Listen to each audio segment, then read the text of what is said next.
Welcome to IEM Labs. Today in this video I'll show how to configure Routing Information Protocol or RIP. The content are overview on routing protocols, RIP characteristics, RIP version, RIP description, and RIP limitations. Overview on routing protocols. The Routing Information Protocol or RIP is one of the oldest routing protocols which employ the hop count as a routing metric. It is an interior distance vector protocol for small networks. Early requirements to exchange data between computers over interconnected networks. Routing entities had to make a judgment on which path to route traffic to destination. So, RIP prevents routing loops by implementing limit on the number of hops allowed in a path from source to destination. RIP versions. The difference between RIP version 1 and 2 are: in case of RIP version 1, the periodic routing updates do not carry subnet information, lacking support for variable length subnet mask or VLSM. And another point is this limitation makes it impossible to have different site subnet inside of the same network class. But in case of RIP version 2, it has an ability to carry subnet information, and to maintain backward compatibility, a hop count limit of 15 remained. RIP description. So the description are IGP, Distance Vector Protocol. It follows Bellman-Ford algorithm, uses table of exchange, idea of RIP or send routing table, receive information, decide updating, send an updated routing advertisement, and receive from or send to directly neighbors. And RIP limitations are: without using RMTI metric-based topology investigation, hop count cannot exceed 15. In the case it exceeds this limitation, it will be considered invalid. Most RIP networks are flat. There is no concept of areas or boundaries in RIP networks. Variable length subnet mask or VLSM were not supported by RIP version 1. Without using RMTI, RIP has slow convergence and count to infinity problems. So now let's do us practically. For doing this practically, we need a software known as Cisco Packet Tracer. We can download it. Click on Continue as Guest. Close the browser and wait for a few seconds. Confirm guest. So this is the environment where we can practice it. So here we will take two router of 2911,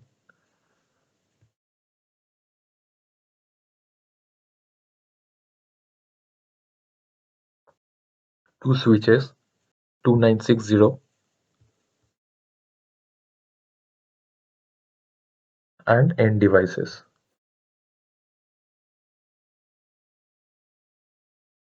Now I will connect those devices.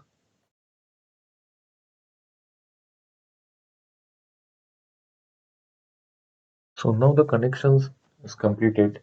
So now what we have to do, we have to enter CLI mode of the router,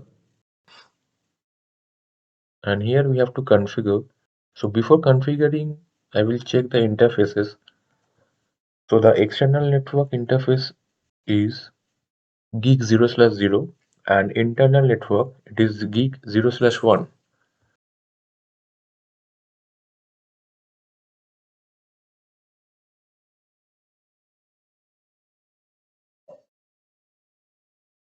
So here it is asking that would you like to enter the initial configuration dialog?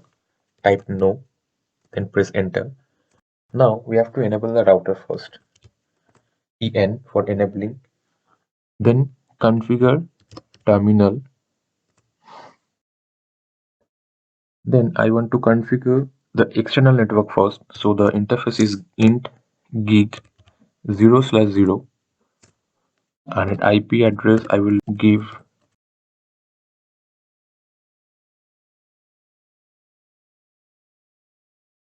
Now I will give the command of no shutdown.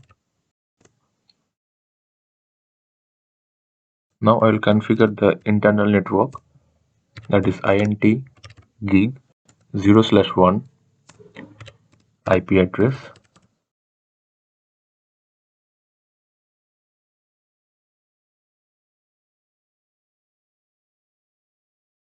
then exit.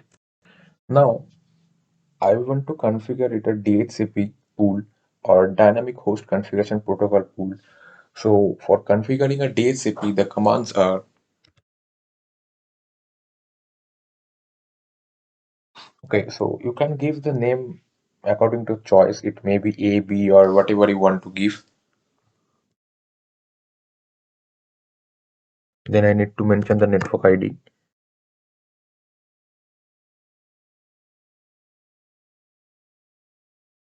Then I have to set the default router or gateway.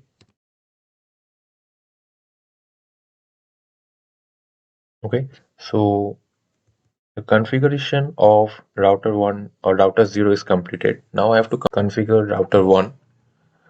The commands are same, but I have to only change the IP address.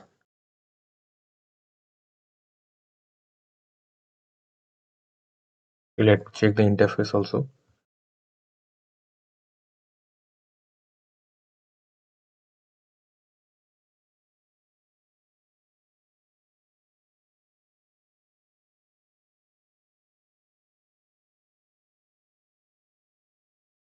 Now I need to configure the REAP or routing information protocol, and the commands are router REAP. Then I only need to mention the network which are connected to the router.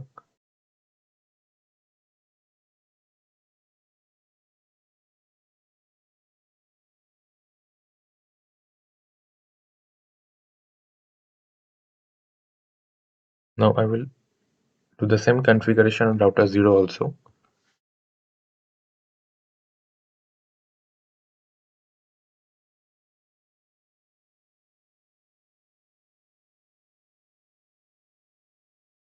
Okay, so the configuration is completed.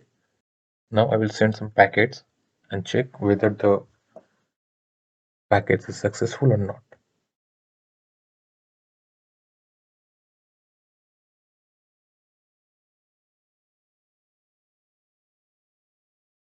Okay, so before doing that, I need to change the IP configuration, not IP configuration, yeah, IP configuration from the desktop. So click on the end devices, then desktop, IP configuration, click on DHCP,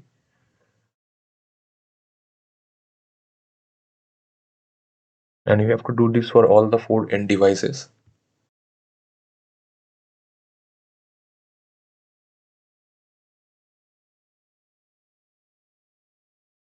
Okay, now I will send the packets.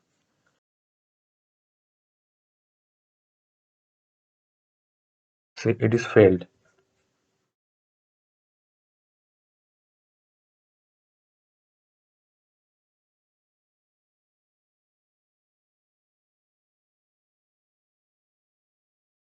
See, now it is showing it is successful. So actually you have to, first of all, at first you have to send some packets like 1 or 2, and first 2 packets will be failed, then after that you will get a successful packet sending. So that's all about REAP configuration. Do subscribe, like, and share our channels, and don't forget to press our bell icon. Thank you for watching the video.